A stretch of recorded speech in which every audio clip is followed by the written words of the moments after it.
Hello, my name is Lauren and today I will be talking about sheet-fed offset printing. So how do you decide when to use offset printing? As a rule of thumb for any static digital print job, it all boils down to quantity and affordability. So you must ask yourself how many copies do you need printed? For small print jobs, say under 100, it is best to choose digital. For medium quantities in the hundreds and thousands, sheet-fed offset printing would be your go-to, with the smallest cost-effective size being 1,000 copies. Anything above 10,000 copies and you will need to use web-fed offset printing for a cost-effective print run. Let's have a closer look now at sheet-fed offset printing.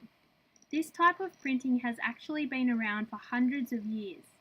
Offset printing is where an inked image is transferred or offset from a plate to a rubber blanket before the printing surface. It's a common commercial printing technique.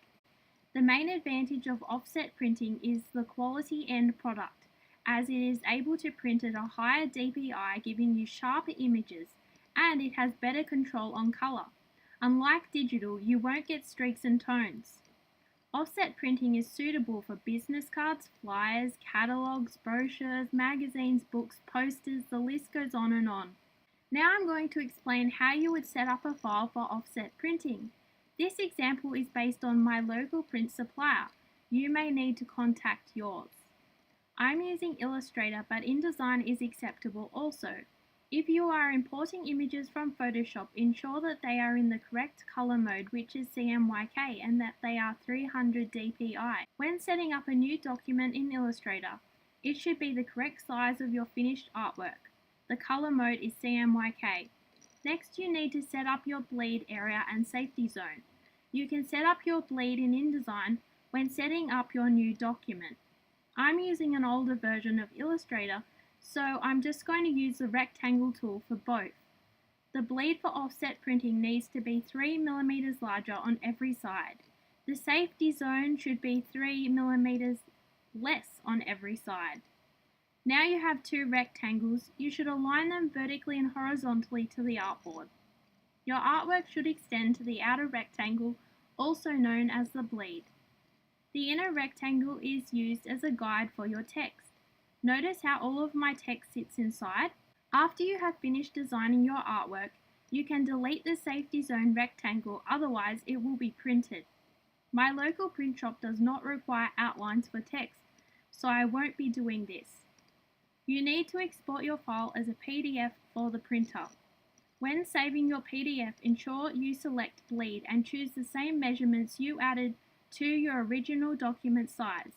In my case, it was 3 mm on all sides. I have ticked trim marks so the printer knows where to cut, and registration marks so the colors can be aligned perfectly, and I won't be getting any ghost text or images. And that's it. This is what a pre-pressed file looks like. Here is an example of another pre-pressed file and the finished product. Now let's take a quick look at the printing process and machinery involved to get your artwork from screen to a finished product. When the PDF is sent to the printer, a laser etching of your design will be made on coated aluminium plates. Plates will not only contain your artwork, but other designers' print jobs, also known as a gang print run. This makes the offset process cost-effective, as the $160 setup fee is divided between designers. Once the plates are set, they are loaded into the print units. An offset printer has 4 print units for each color: black, cyan, magenta, and yellow. Each print unit contains 3 cylinders. The aluminium printing plate is wrapped onto the first cylinder. The ink passes from the rollers to the top cylinder and coats the image area of the aluminium plate.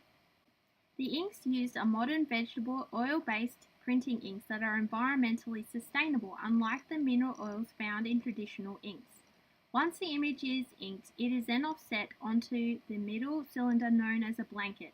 This process is known as blanket-to-blanket printing. At this stage, paper is loaded into the feeder. Paper is passed through the blanket cylinder and the lowest impression cylinder, receiving a printed image before being passed onto the next print unit to receive the next color.